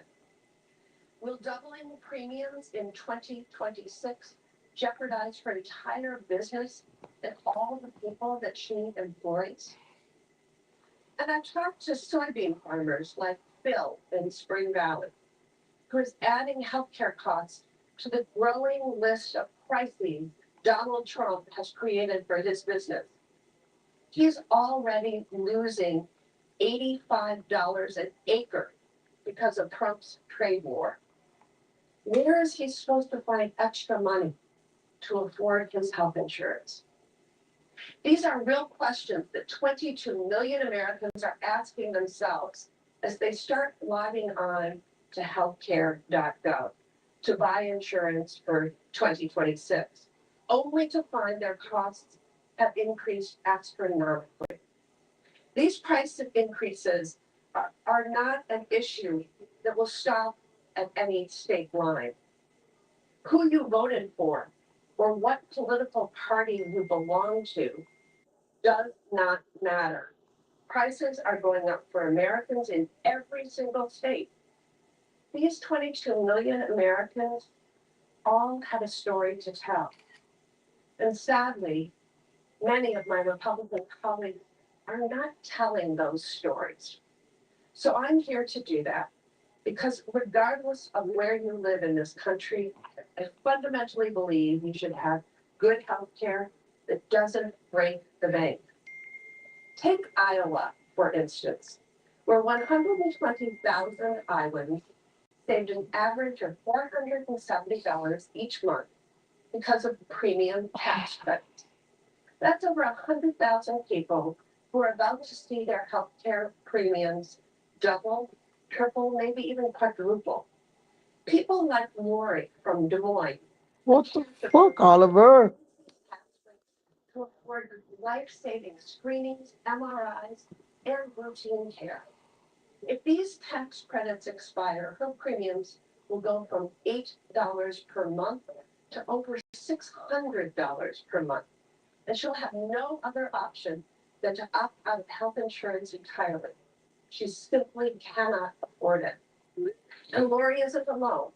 Estimates show that the average premiums for Iowans for the marketplace $1,000 next year. For Iowans already struggling to make ends meet, that's simply unaffordable.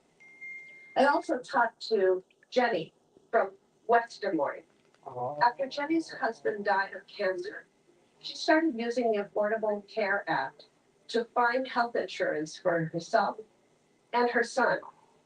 She shared last week that without the enhanced tax credits, my premiums are going to more than double. She continued, as hard as it's going to be for us, I know it's going to be a lot harder for other single mothers. Iowa, like Wisconsin, also is home to countless rural and agricultural communities that are going to be hard hit by Donald Trump's healthcare crisis. More than 1 in 4 farmers nationwide rely on the Affordable Care Act for their coverage. And taking away these tax credits will be yet another blow. As Aaron Lehman and Matt Russell from the Iowa Farmers Union wrote in a recent op-ed, Iowa farmers are being stressed right now by low prices because of trade wars, increased production costs, tens of millions of dollars in cuts in USDA programs like support for conservation and specialty crop production. A dramatic increase in 2026 healthcare premiums for thousands of rural Iowans will crash individual family budgets and intensify the economic crisis. Listen to them. Healthcare premiums will crash family budgets. These farmers have already been dealt a terrible hand by this administration, and now this. And let's not forget, we're having this debate after Donald Trump and Republicans already took a hacksaw to the rural healthcare system with their big, ugly bill. Their cuts to Medicaid are going to cost rural hospitals nearly $150 billion over the next decade, forcing many to close, and even more to drop some of their least profitable services, but vital services like labor and delivery and mental health care. Unless Republicans and Donald Trump come to the table, the expiring Affordable Care Act tax breaks will put salt in the wound for rural Iowans and Wisconsinites alike. So if Donald Trump and my Republican colleagues won't listen to Democrats, I hope they'll listen to Iowans like Jenny and Lori, who are terrified about how they will be able to make ends meet without these tax breaks. To my Republican colleagues, there was plenty of room in the budget to deliver tax breaks for the ultra wealthy and big corporations. But what about hard-working Americans? The path out of this is so incredibly clear. Republicans can come to the table today to work with Democrats to reopen the government and protect their own constituents from skyrocketing costs. Or Republicans can whistle past the graveyard as they greenlight the largest premium spike in history. To me and your voters, the course is clear. I just hope you can listen and stand up for working families. If not, millions of Americans will know who to blame when they can no longer afford their insurance. I yield the floor. Mr. President, thank you to all of my colleagues, most recently the senator from Wisconsin, but also Senators Burton, Durbin, Murphy, Klobuchar, Whitehouse. And yes, we're here to stand up for working families, as my colleague from Wisconsin has so powerfully said, and others of our colleagues who have told the story. We're here about real people and real pain, sickness that they will endure, hands that won't be held, pockets that will go empty, children who will go hungry. And yet, not a single Republican is on the floor. Not a single one. You know, we've been here to tell stories. And we've told a lot of stories with a lot of numbers, and they all add up to people having to pay double or triple what they do now, but most of them unable to pay and still put food on the table, pay their rent or mortgages or electricity bills, and survive financially. People who will see crushing medical debt that will drive many of them into bankruptcy. These stories are about farmers, about small business people, about contractors, the self-employed people who don't have a big corporation to pay for their health insurance. It is about entrepreneurs and everyday Americans who otherwise will fall through the cracks. They're too old for Medicare. They make too much for Medicaid.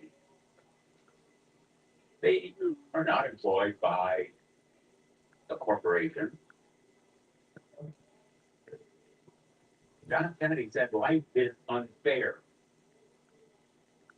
All right, Senator Blumenthal, on the floor there of the Senate, continuing to talk about the government shutdown. We'll be getting history making there as the longest shutdown in history coming up in just a couple of hours. All right, well, Mike Page here again, continuing to bring you some of the day's biggest top stories and headlines. And one of them, of course, is Election Day across the country. And we want to focus in right now on New York City, obviously a huge mayoral race going on, and we have the perfect person to talk to when it comes to this race. So let's go on right now. The Fox 5's Morgan McKay been joining us throughout this up and down roller coaster of a race. Let's go on right now and tour right outside of the Mamdani headquarters.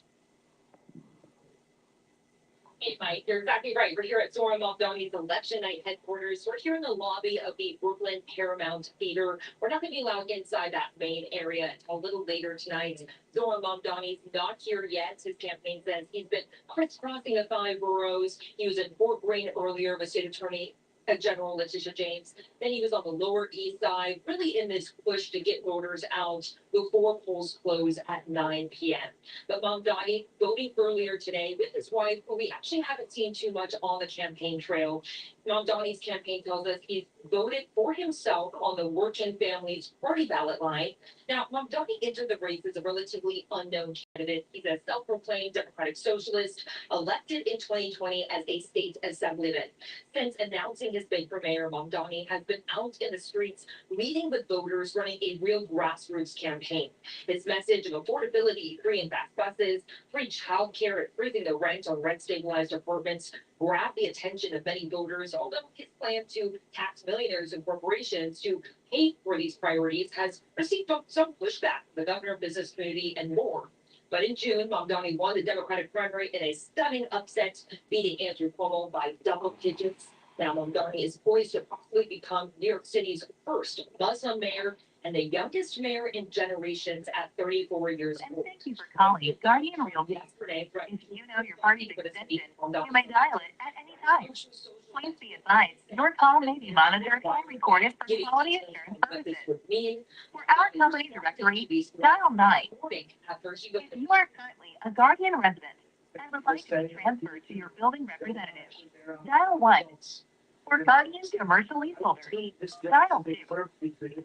Which are the words of a president, not necessarily the law of the land. And too often we treat anything that he says by virtue of who's saying it as if it is already that law.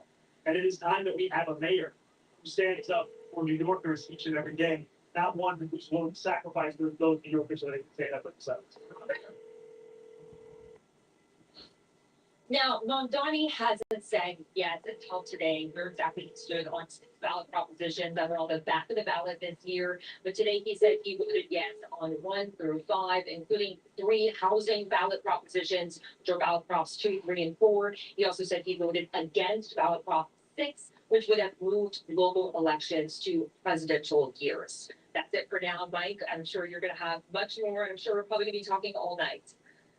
Yeah, that's so true, Morgan. Thanks so much for all of your updates. We'll be checking back in very soon.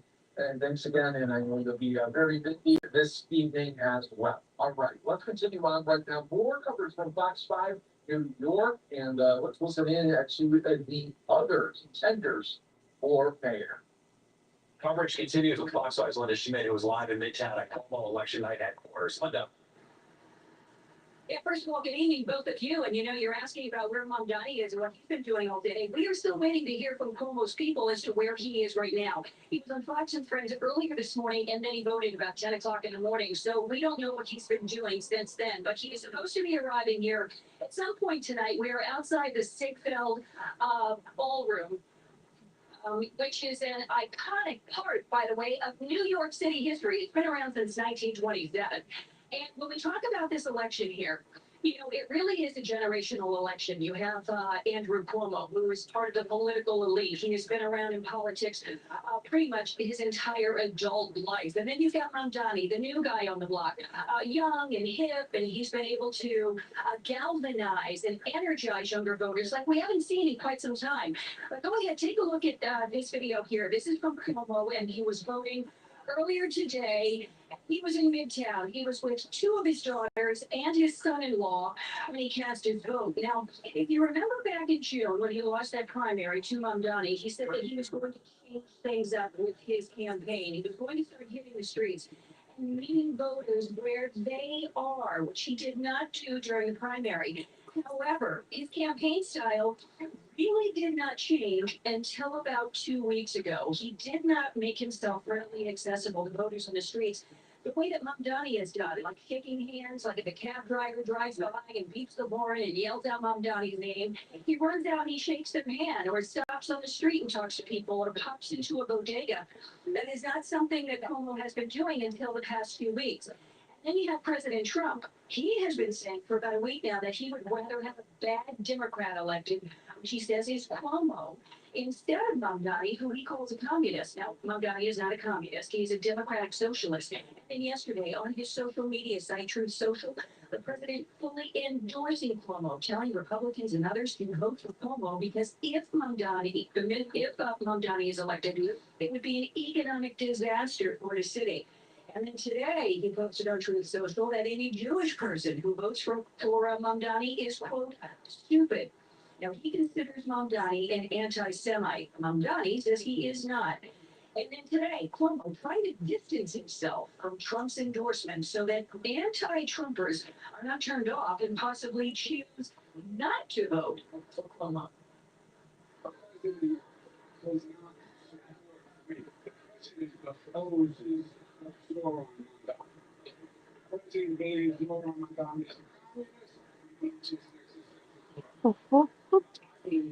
It's a socialist.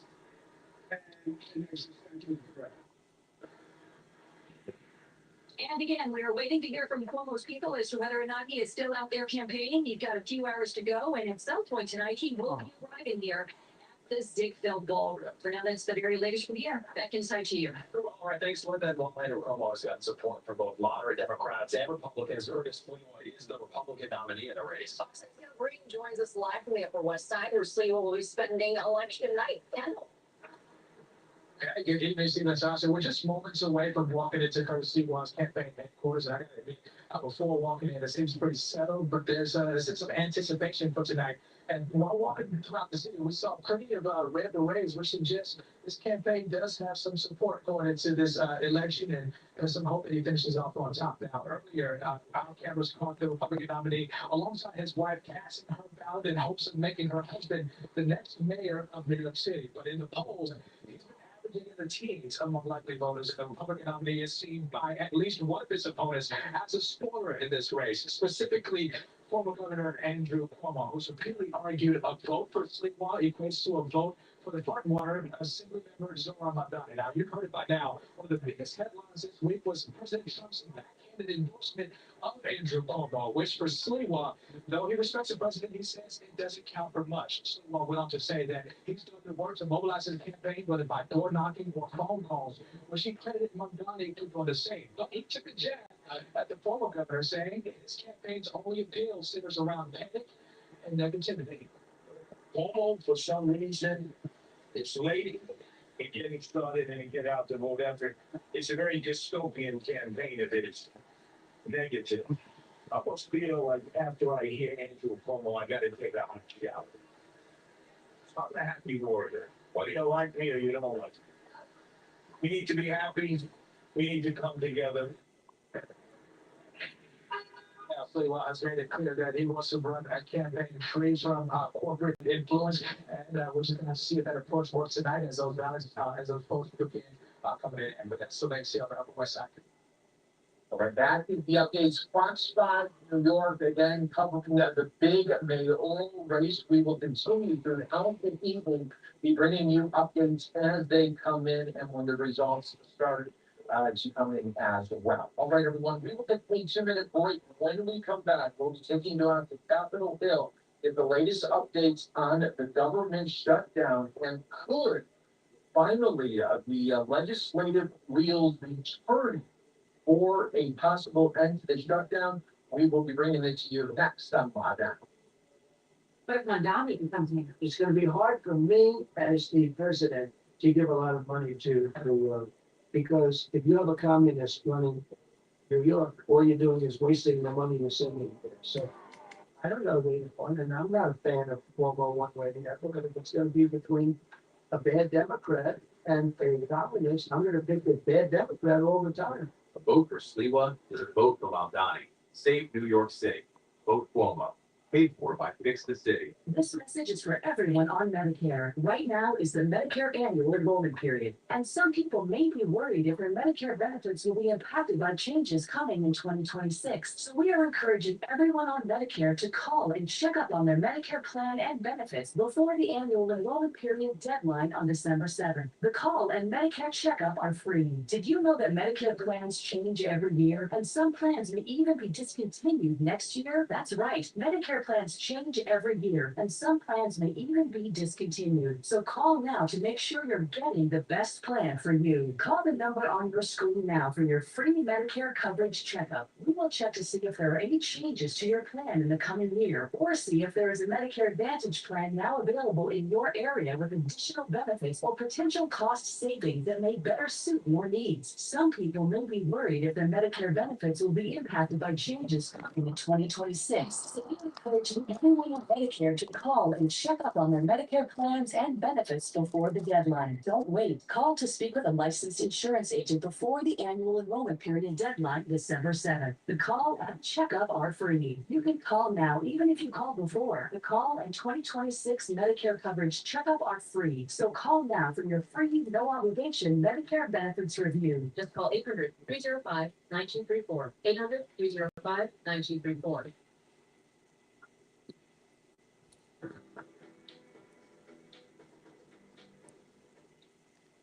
Welcome back, everyone. Here to Live Now from Fox Bureau. Thanks again for joining us. Want to take you out live, Senate floor, continuing as we have Senate Republicans and now speaking on the floor. Senator Kennedy, let's listen in. Oh my gosh. I get that. And athletics are an important part of education. You Maltby, for example, at LSU, the coach of LSU women's basketball, when she takes a young person, a young woman, and molds that young woman into a responsible adult, when she teaches that young person how to experience victory, but also defeat. When she teaches that young person how to treat those two imposters, victory and defeat, the same. When she teaches that young person responsibility, when she teaches that young person discipline and the value of hard work, that's education. So athletics is education. But there's another part that I really want to talk about. The good part. And that's LSU academics. LSU was founded in 1860. And actually, LSU in Baton Rouge. LSU in Baton Rouge is only one part of LSU. It's the main campus. And it's certainly an important part. But LSU is really other universities as well. I think I forget the exact number, but LSU we have campuses in Shreveport, we have campuses in Eunice, we have campuses in Alexandria, we have campuses in Milwaukee, and probably leaving some out. We have a medical school in Shreveport, we have a medical school in Baton Rouge. We have about 29,000 students on our main campus. The LSU in Baton Rouge that most people have heard of, but all total in our LSU system, we have about 59,000 students. And I'm very proud of that. The main campus, is hundreds of buildings on about 1,000 acres of land, over 1,200 oak trees. It's beautiful. The architecture is, in the Italian Renaissance style. LSU was one of the first universities in the country to admit female students. There's a time, I believe, in our country, when women receiving a higher education degree was something unusual. LSU maybe the first one, his first female graduate in 1905. It's a long time ago. You may not know, Mr. President, but LSU is one of just 8 universities in the United States, one of only 8. They have a law school, a medical school. We actually have 2 medical schools, a dental school, a veterinary school, and an MBA program. That's the LSU I know, in addition to college athletics. LSU is one of only 24 universities that is both a land grant university and a sea grant university and a space grant university as well. Those are all designations of excellence in research. That's the LSU that I know, in addition to athletics. The LSU that I know, in addition to athletics, has a library, a main library in Baton Rouge that is just simply extraordinary. It has over 3 million books. We have an incredible collection of rare books at our library. Some of them date back to the 15th century. We have more than 80,000 rare books. A lot of people don't know that about LSU. The LSU Press. LSU publishes books. It publishes about 80 different titles every year. Through the years, LSU has published books that have won 4 Pulitzer Prizes. John Kennedy Toole's A Confederacy of Youngsters is probably one of the best known, but there's only one of hundreds, really even thousands. You've probably heard of the Southern Review. That's what LSU. The Southern Review was co-founded in 1935 by Robert Penn. Robert Penn Warner, of course, is a 3-time Pulitzer Prize winner. He published All the King's Men. Come, little Bluey. Part of the new criticism school. That's the LSU that I know. We talk about media, we don't record it. Because I stood at the newspaper at LSU. The Princeton Review named it as one of the 12th best college newspapers.